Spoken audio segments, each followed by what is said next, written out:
This is the Sixth Man Show, an Orlando Magic podcast, with your hosts Luke Sylvia and Jonathan Osborne, covering all things Magic basketball. By fans, for fans. Go Magic.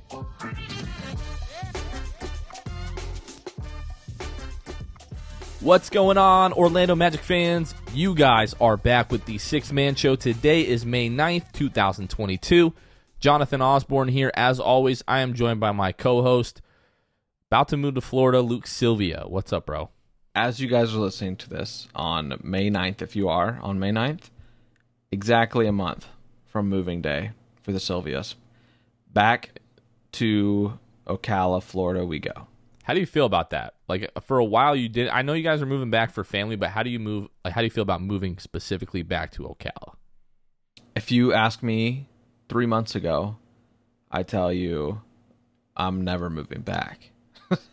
And then we went back for some family stuff, and Ocala actually has grown, and like since we left and whatever that was, like since we really were last there, the entire state of Florida, like everywhere.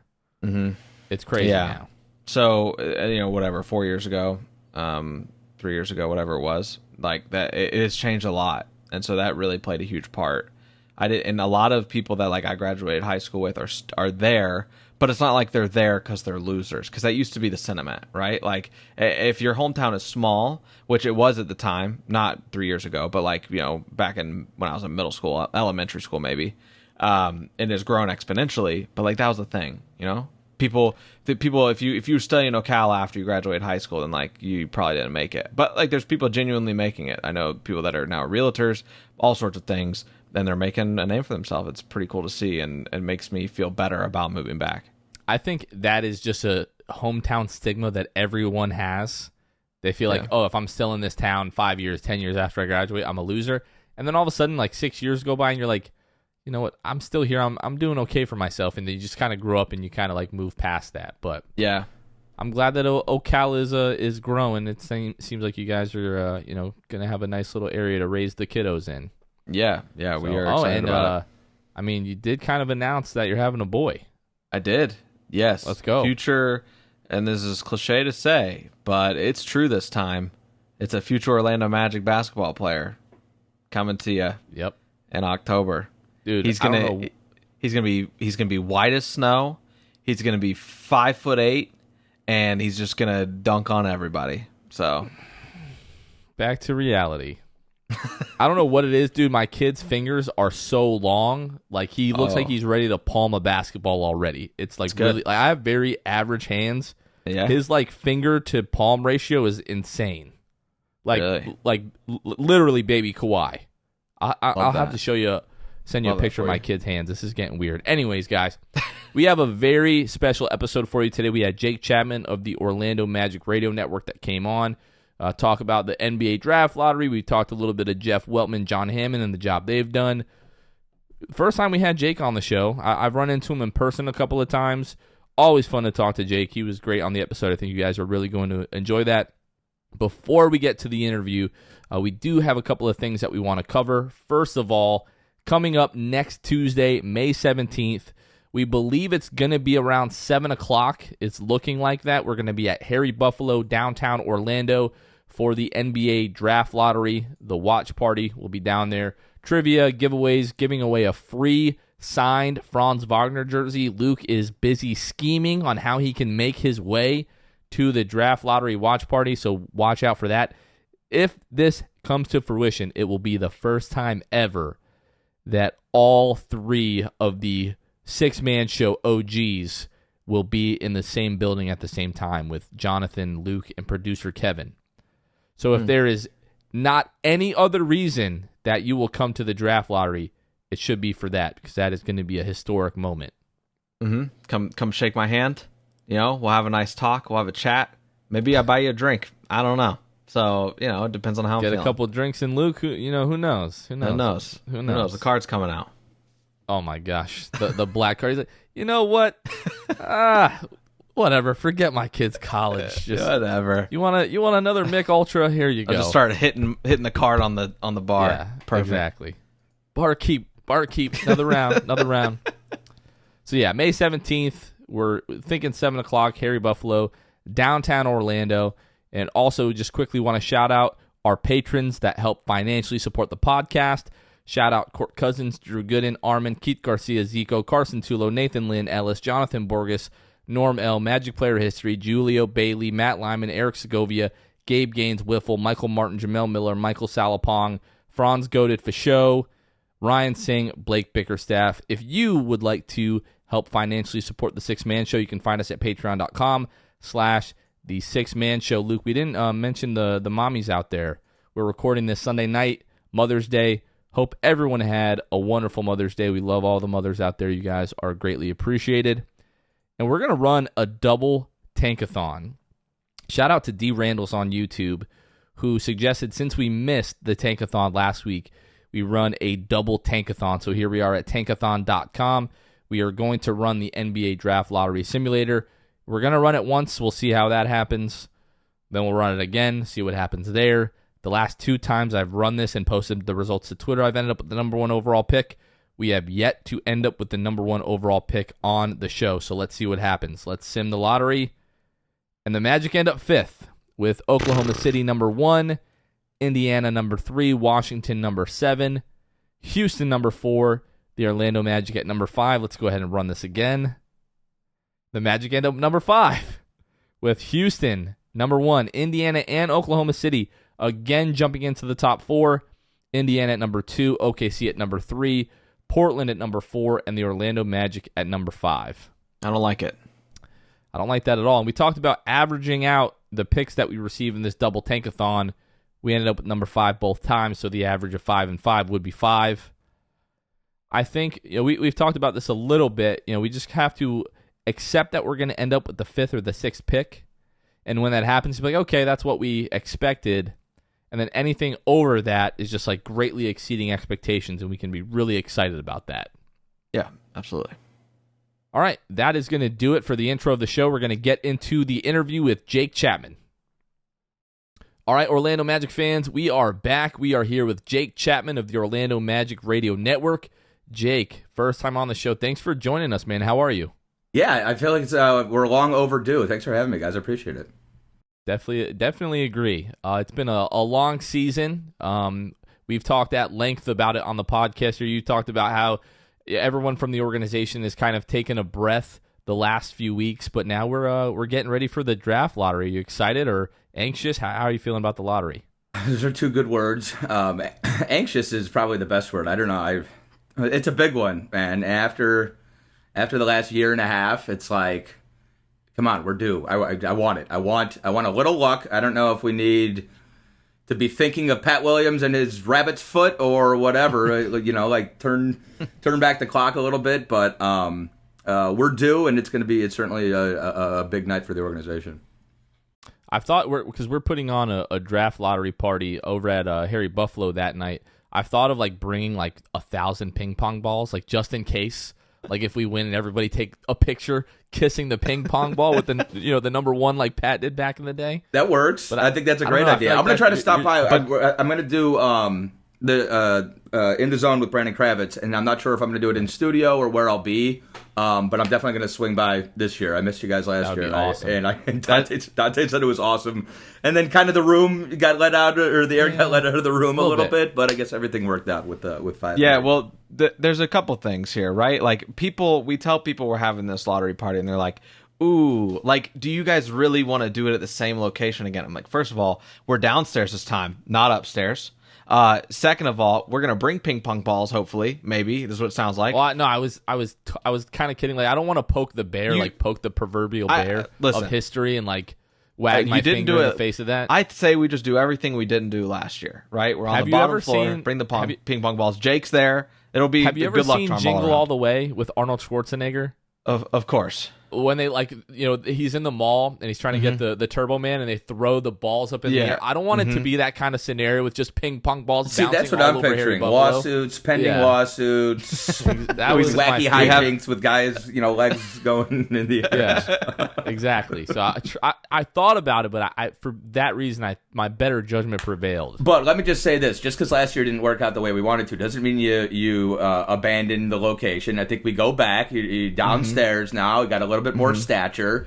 Yes, I love the idea of ping pong balls. Maybe not 1,000 of them, but no, I think we're due this year, and I think we're not quitters here. We're going back to Harry Buffalo. We're gonna make it work.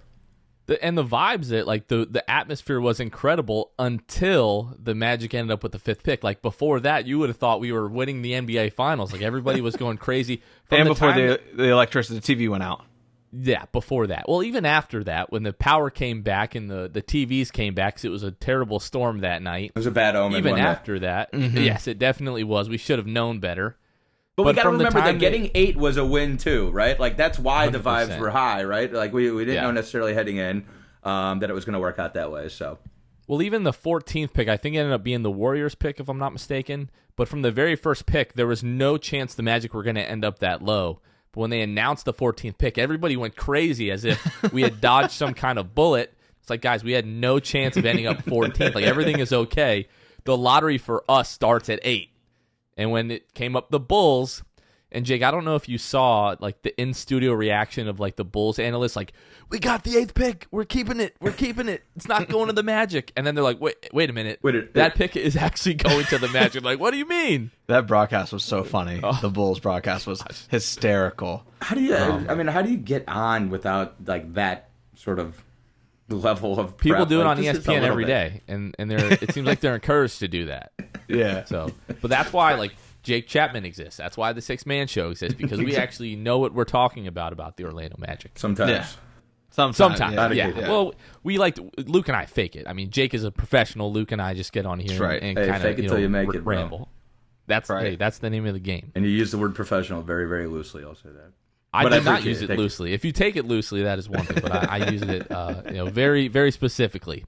But Jake, I wanted to ask you. It's been 5 seasons now with the front office combination of John Hammond and Jeff Weltman. How would you evaluate the job that they've done so far? We can take a look at the moves or whatever the case may be from the last year, but just kind of like the 5-season body of work. Starting in 2017, the first year with Vogel. Or are we going into the 5th season now? I think we're going into the 5th season. 1 with Vogel, 2 with Clifford, 1 with Mosley. I think now we're going into the 5th, right? I think your math checks out. Which isn't always the case. Was it 3 with Cliff? I think it was 2 with Cliff. It was 2 because he made the playoffs. The first year. Right? No, you're right. He is right. It's made the 3 playoffs years. Twice because it was Toronto and then Milwaukee, but that was then in missed the playoffs in the bubble. Mm-hmm. He didn't want to hang around, so it was 5 years. So my first instinct was correct. So 5 years, Jake. We had to redo the arithmetic here, but how do you think they've done? When you think about it like that, like I think that's kind of the reason there's that sort of barrier there is because it's almost like 2 different eras, right? There it was Vooch and Evan and Aaron, and that team maxed out. But I do think between Jeff and John and Coach Clifford, they did a good job of maxing it out. And I think that experience was important for the organization. It was important for some of the young players that are still on roster. I think the most important decision they made was at the trade deadline last year when they decided we've maxed out. And so, the real judgment now moving forward is going to be Franz and Jalen and some of the other young talent that they traded for and drafted. I think, look, has Mo Bamba's career gone like probably Jeff and John thought it was going to when they drafted him that high? Probably not.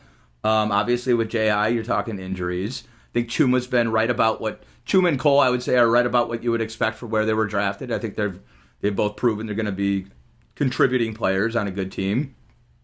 And then I really think it's just those high picks. Like Jalen had a disappointing rookie season. I don't think he would hide from that, but I do think the potential and the ceiling is still very, very high. I think if you liked him coming into the draft process and through the draft process, you should still like him because obviously there were a lot of things happening last year, and he's not a broken player. He just needs tweaked. Franz Wagner was a home run, I think, and the trade for Wendell was a home run, I think. And so when you go through and look at what the core is now and what it might look like moving forward, I think there's a lot of good things there, but we need a star. Like, we need something to sort of tie it all together. And so it's going to be kind of an incomplete grade, I think, until we learn a little bit more about the young players we have on roster and until we add a few more as well. Yeah, and I think that you said a good word at the end, which is like, we still have to wait, really, before we can put a grade on this. Like, it's not like the years that they've put into this is it. This isn't, the picture's not finished being painted, right? Like, we have more to find out. There's more to come. And I think that kills fans everywhere, but especially Magic fans. Because you've been going through this, like, whole thing, and it's like you thought, like, the Magic make the playoffs. They're the 7th seed. We're on the cusp. But then the term you used again, which I liked, was maxed out. Like, you're the pinnacle of your success with those core players had been met. So there's really not, like, you can't put a grade on this yet, like you said. But I think that Magic fans want to put a grade on it. You've seen how they've, and go ahead, Jake. Well, I was just going to say, I think that's, because you're 100% right, I think that's the most frustrating part. But I also think, like, I think the part of why it's been this, like, 10-year cycle is because the rebuild was never seen all the way through. And that goes back to Hennigan, and that goes back to kind of, shortchanging a group of young, talented players. I don't know what it would have looked like if you kept Victor and Tobias and Vooch together. But I do think at some point the decision was made, like, we're going to trade some of the young guys to try to bring in some vets and try to, like, shorten the learning curve and skip a few steps in the rebuild. And I don't think you can do that. I think that was a mistake. And so that's how you end up with a 10-year cycle where you kind of feel like you've just been running in place. Every 3 or 4 years, it's a new coach, might be a new GM, a new direction as far as the roster goes. Right now, I think that, it sucks, obviously. It's been a year and a half without a whole lot of wins. But I think the future is so bright. And, yeah, it's going to be another 2 or 3 years probably, I think, of building and of developing. And it doesn't mean 2-3 years of losing. Like, I would expect them to be much better next year. And if not, then I do think there will be some changes on the horizon. But you have to water the seeds and then let it grow. You can't, like, force it. You can't skip steps in a rebuild. And I think, like, that's why it was such a monumental decision to trade everybody away and to sort of start over, because I think it was necessary. Yeah, and I wanted to add to that. We had Drew Gooden, YouTuber Drew Gooden, who's a Magic fan. We had him on the podcast most recently. And we kind of started to talk about it, and we're kind of, we're having a good time. We're hoping that, Jonathan poses a question, or I do, like, where do you think this team is next season, but compared to, like, what do you hope, right? And at first, we were all like, play in, like, that should be the goal next year, play in. But then, you start to look at that conference, like the Eastern Conference. I mean, you got Charlotte, Cleveland, Atlanta, Brooklyn, like, those were the play-in teams. Yeah. And it's like, do we know that the Magic are to that point? And it's just like, you kind of have to eventually swallow that pill of, like, next year, it's not a guarantee the Magic make the play-in. It's a goal, and it should be the goal, right? I think, like, you should be done. I know we're going to continue to develop guys, but I'm hoping we're done hearing that mainly, and we're going to start hearing about how we need to win games. So it's a toss-up. There's a lot of good teams there in the bottom of the East, and I think it is going to take maybe a couple more years, regardless of if we like it or not. But don't you think if you stay close, if you don't fall 15, 20 games below 500, before February, then that's something, right? Like, you don't need to put a number on it, but you just want to know you're headed in the right direction. And so staying in the conversation for the play-in for most of the season, and having a shot entering the month of April or late March, I think that's a worthy goal. Yeah, I think that's where you want to see the team be, like heading into the last couple of months of the season. You don't want to already be looking ahead to the draft lottery the way that we have been for the past miserable. Few months. Yeah, and then that's you get to the point of the John, season. I mean, the atmosphere and the fans have been great, but after 35 home games or whatever, it just kind of feels like you're going through the motions. And, like, God bless our game presentation team and stuff, and, like, the job that they do to keep the energy high. But when you're playing Sacramento in March and you're just sort of playing out the string on the season, and the playoffs are not even a thought, that can wear you down as a fan base and as an organization as well. Like, that's why I think Coach Mosley and staff did such a great job keeping the vibe and the energy up all season, because that can be very difficult. Yeah, I don't think that's really talked about enough. I know Luke and I have touched on it a bit on the show, but just the job that Mosley did over the course of an 82-game season with a young team who in February, March, and April really didn't have much to play for. The last couple of months, young guys, they want to go on vacation. They want to take their families. It looked like R.J. Hampton took his whole family to Cancun, I think it was. So these guys, they're definitely looking forward to those types of things, but not being on vacation, the second or third week of March and looking ahead to that. Mosley did, I thought, a great job of keeping the guys engaged throughout the year. Jake, I know that you're, around the team a lot. You're at all of the home games and everything. What was your opinion on Mosley and just kind of the way that he interacts with these guys and keeping them engaged throughout the 82-game season? Yeah, I think that's like a big part of it, right? Is optimism. I don't think Tom Thibodeau could have lasted this year with this team, right? Like you needed a young, fresh voice. I think it's increasingly more important to have a coach who, in some way, can relate with guys, like whether or not it was because he was a pro or because he's a little bit younger. It's they trust him, and Coach Mosley is very well known around the league. But like I've heard a lot of guys talk about their head coach, and sometimes you can tell they're just sort of saying the platitudes and cliches that you say about a coach because they don't want to ruffle any feathers. These guys like genuinely respect and love him as a coach and as a leader. And it's hard to deny him. You hear him talk for like 5 minutes, and it's like, okay, this guy, I'd run through a wall for this guy. I think there was also a lot of practical, tangible progress and development, and you can see that with specific players. I mean, not to mention December, like the month of December with Omicron and the Lakewood Magic and everything. Like it was a wild year, and they've been almost all wild these last couple.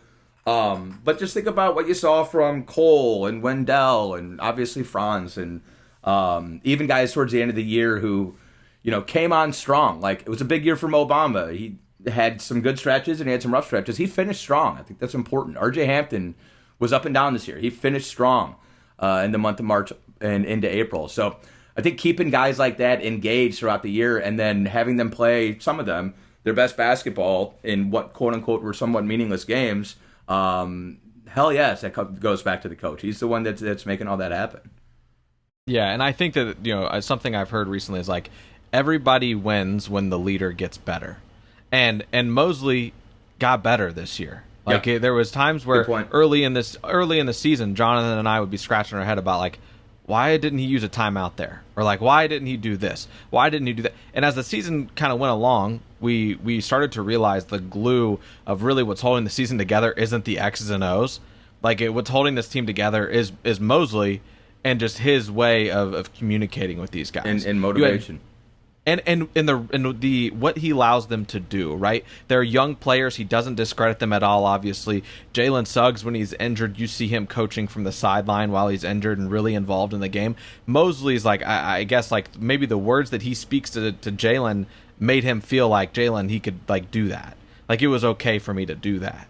So I think that, I really came around on Mosley and tried not to like knock him off too early in the season. Obviously, he's got a very hard hand to deal. He's got a fun hand, but it's very hard. And I think that you have to really admire what he was able to do. I think it's a great point about coaches improving. Like I don't think anybody ever gives credit to that. Like you would think we expect a player to improve. So yeah, a coach should improve as he experiences situations and then operates through them. The other part, though, I think is a lot of the X's and O's and decisions throughout the year, like it was a development year. And so sometimes something might not necessarily make sense to us, but there is like a long-term development goal behind some of those decisions. I know there were times this year where people were like, okay, why are we finishing with this lineup?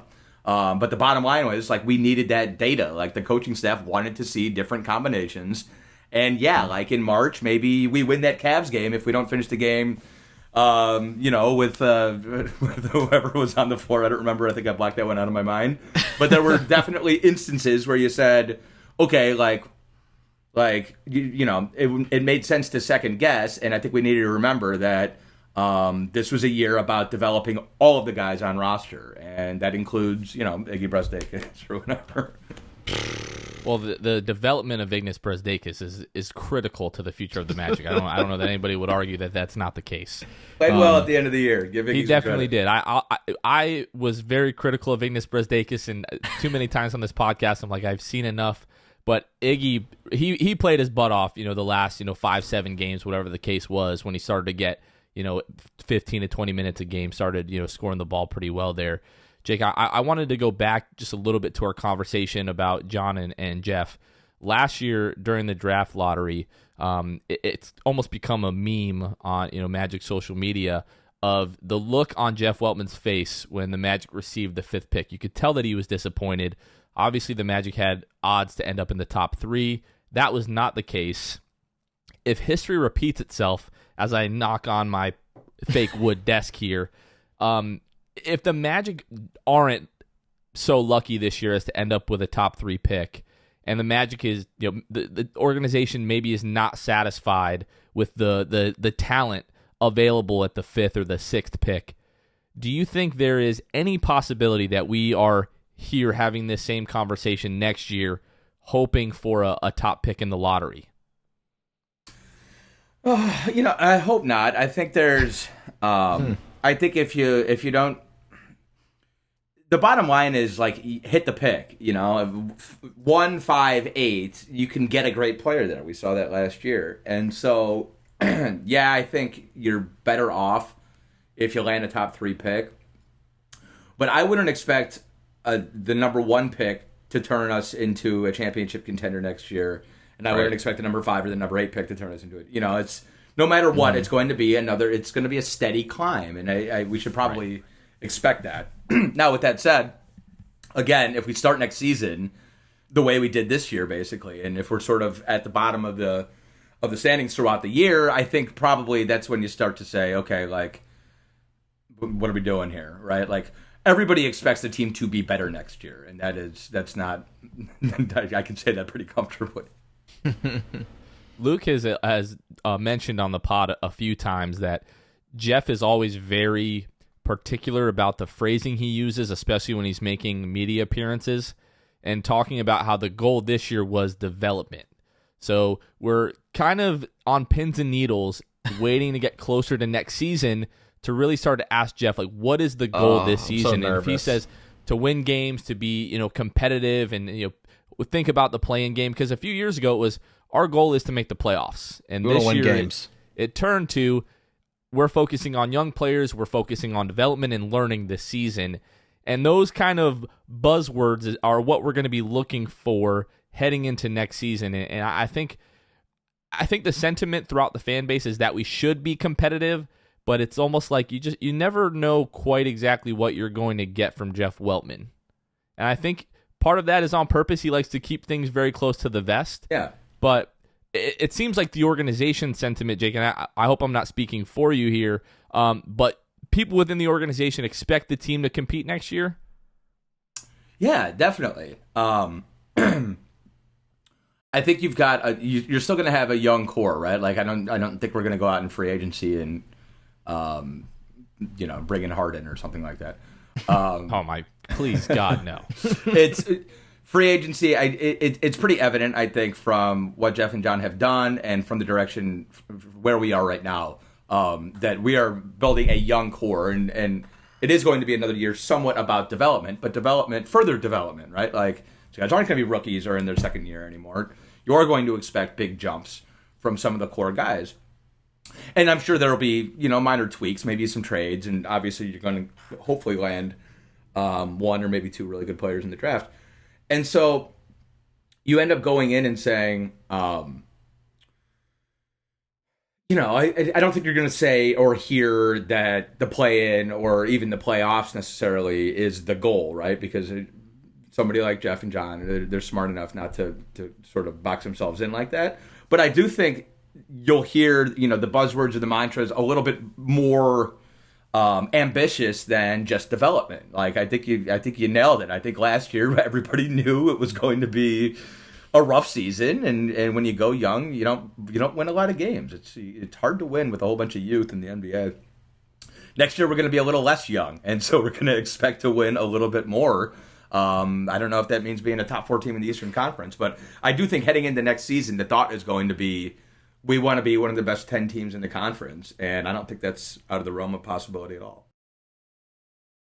Yeah, that's the big thing for me, right? Like you said, the team really starts behind the 8 ball when you're under 500 by a certain point this season, and you end up winning 22 games, and that's by no mistake. Like we saw, like you don't have to say anything, but like we saw, we knew, and so as far as that goes, you look at the 10 spot.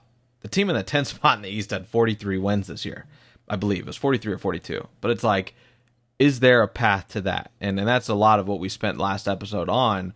Was like, is there a scenario? And we broke down the scenarios of how this goes best case for the Magic over the next couple of years, how it goes worst case, and you just at the end of the day hope that the Magic can beat the teams that they should beat, and that they're competitive with the teams that are great. And that's all you can ask for next year, along with some health. I'd really love some health. That'd be great too. But yeah, man, I think next year it's gonna be a roller coaster, and I hope it's a great one, and I hope it doesn't end and we're like, man, that roller coaster sucks. Not one of those like old wooden ones where it like jerks. Yeah, the rickety ones where your neck hurts. Busch Gardens. You like your neck hurting at the end of the roller coaster? Not necessarily. And you have a bad back. What are you talking about? Was this before back I don't really problems? do the roller coasters anymore for that reason. But no, back in the day, I loved Gwazi. Yeah, Gwazi. Now they have the Iron Gwazi actually at shout out to Busch Gardens. But yeah, Jake. We're looking forward to the draft lottery here. Like Luke said, injuries are going to be such a. It just seems like. It's become like the Magic have just been snake bitten the last few years with Jonathan Isaac, and then you saw it at various points this season, and maybe some of that was not wanting to push guys too hard because the goal really wasn't to be competitive; it was to develop these guys. Is there? How do you feel about that in terms of like the prospects of the Magic staying healthy? I'm paranoid every single time one of our guys goes down. Now I think the worst every single time. Yeah, I mean it. Look, and I'll say this too, like being competitive versus development, like those aren't mutually exclusive. Like everybody wants to be competitive. It's just when you're super young, it's difficult to be. So the goal is to develop into being more competitive night to night. And I think going back to Coach Mosley, I think one of the feathers in his cap is that at the very least, like that team didn't quit in many games. There weren't many games that were decided by halftime. Games where you got down a lot, but the team kept fighting, and I think that's a credit to the guys I have in the locker room and the coaching staff. But look, I get it, John. Like I mean, dude, it's to be a Magic fan historically is to fear every time a guy goes down with the sprained ankle. Like you've been trained that way, and you can't change your emotions and your gut reaction. Like hell yeah, I feel that way. It sucks. It's also so random, and there's not anything you can really do except like cross your fingers and hope for the best. I do think like because you're right, like some of the ankle sprains that would normally be a 5-game turn into 8 or 9 because yes, you were like exercising caution this year, and especially when you're, like we said, 20 games below 500 in December. Like let's not rush our prize, rookie guard back onto the floor with a sprained ankle when it would be smarter to be a little bit more cautious about it. So that makes sense. And I do think if you're in a playoff race, like guys are going to gut through injuries a little bit more so than they may have. But you can't really do anything. Like they got a great training staff. They've got, everything is like at this level. It's just kind of random. And with a guy like Jonathan, I mean, it sucks, and I don't think I've never believed in labeling guys injury prone or anything like that. I was a Cavs fan growing up, and Zydrunas Ilgauskas' career was supposed to be over. 7'3", he could barely move, and they rebuilt his foot in the 1990s. And he played another 12 seasons. And so each guy is different, and you just hope Jonathan Isaac at some point is going to get everything right, and he's still going to be pretty damn young, and hopefully he's able to carve out the career we know he's capable of because we've seen what he can do when he's healthy. But it's really difficult. And then once you start, having injuries, and then as you're working back, you're adjusting for something else, and now it's the quad or it's the hammy or whatever. Like it can snowball pretty easily, I think, and I think you've seen that with Jonathan, and hopefully he's able to get right and get completely right, and get back out there where he belongs. I'm right there with you, Jake.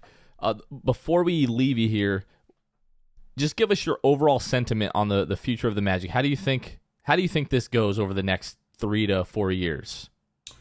Well, I think we're in a good place. I think, like I said, I think it was the look in the mirror and the realizing that it was maxed out. I think was necessary. I think it was difficult. I think we're kind of going through the growing pains right now. It's hard when you have a young roster, but boy, there's a lot of things to be excited about. Like Franz was an absolute homer. Wendell, those two guys excite me very, very much. Just heading into next year immediately and what it can look like. Moving forward. And then you throw in Jalen and Cole and RJ and all the talented guys that you've seen flashes from, and you think about what this could be if things work out for us next Tuesday. Maybe something to sort of tie it all together. I think that's kind of what you're looking for. Like, we can build Memphis. I think we've got a bunch of Memphis's pieces. We don't have Ja, right? Like, I think we can build Phoenix, and maybe that means eventually trading for Chris Paul, and we won't necessarily do that. But we don't have Devin Booker, right? Like, we've got guys like Bridges and Cam Johnson, and we've got good role players right now. And I think we've got some guys, like the guys that I mentioned, who can grow into really, really good players. I think it would be great if we, and maybe he's already here, but I think we need somebody to grow into that, like, superstar, perennial all-star sort of model, because that's how you win at a high level in this league, and I don't think we've identified that guy just yet. I think it's funny that you mentioned Memphis and that we don't have Ja, because that's exactly the same conversation that we had last week. Yeah, we could become a Memphis type, archetype team, but you need Ja to be able to do that. Like, as good as Desmond Bane and Dylan Brooks and Triple JR, if you don't have Ja, it's all for nothing. Yep. So we're kind of right there, but Jake Chapman, thank you for taking the time, man. If people don't know where to find you, where can they find you? Twitter, at Jake Chapman OOM is the best place. And, we've been kind of off for the last couple of weeks, but we'll have some draft content coming your way pretty soon. Awesome. So, Jake, we'll see you Tuesday at the draft lottery here in Buffalo, right? Definitely. Absolutely. Awesome. Jake Chapman, thank you so much. All right, boys. Thank you. All right, that was the interview with Jake Chapman. Again, Jake, thank you so much for taking the time and joining the show. Always a great time. Thank you. Welcome back anytime. Luca, the way that Jake talks about the Magic, it makes me, I'm a natural optimist, but anytime I'm feeling bad about the Magic and we have a guest on the show that just like hypes me up, just gives me life and allows me to look with hope to the future of this team and this franchise. Yeah. I mean, he alluded to the fact that we're gonna have a 2 or 3 probably more growing seasons, but that doesn't mean the Magic can't be competitive, can't win games during those times. So I think it's a good perspective to have. He gave a lot of good little nuggets in there, ways to really think about the team and just about how the front office has handled things so far. I don't know. Is Brink the Disney Channel original movie? Is that ahead of your time? No, I know Brink. I don't know, I can't say that I could tell you a scene from the movie. Okay. I just know the name. So I'll give us a little Brink reference here. So Great. At the end, towards the end of the movie, Andy Brink and his Soul Skaters, Team Pup and Suds, all right? They're going against Team X-Blades in the final championship. And Brink skates by his sister, and she tells him, skate better. He's like, oh my gosh, why did I not think of that? Just skate better. Of course, just skate better. Jake said something that we talked about last week with Drew Gooden, the YouTuber, not the NBA player. This Drew Gooden is way cooler than the NBA player. Just want to throw that out there. But we were talking about how the Magic very well could evolve into a team like the Memphis Grizzlies, but you just need Ja. It sounds so simple, right? Just get Ja. Just get a Ja. Just get a Ja Morant. Better. Just skate better. Yeah, just skate better. Just get Ja Morant, and all of a sudden this team turns into a contender.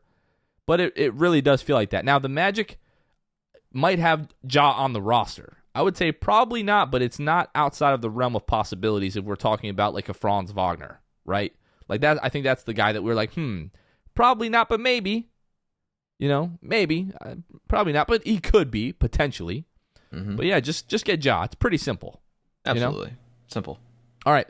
I think that is going to do it for us for this week. Make sure you guys come out to the Draft Lottery watch party May 17th, Harry Buffalo, downtown Orlando. It is going to be a blast, and the Magic are going to end up with a pick. They are going to end up with a pick. We will find out what that pick is. For Luke Sylvia, this has been Jonathan Osborne. You guys are listening to The Sixth Man Show. We will catch you guys next time. See ya.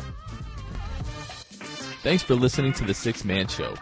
Be sure to subscribe on iTunes, Spotify, Google Play, and Stitcher to get new episodes downloaded directly to your phone. Please take a minute to give us a 5-star rating and a review. It would really help us out a lot.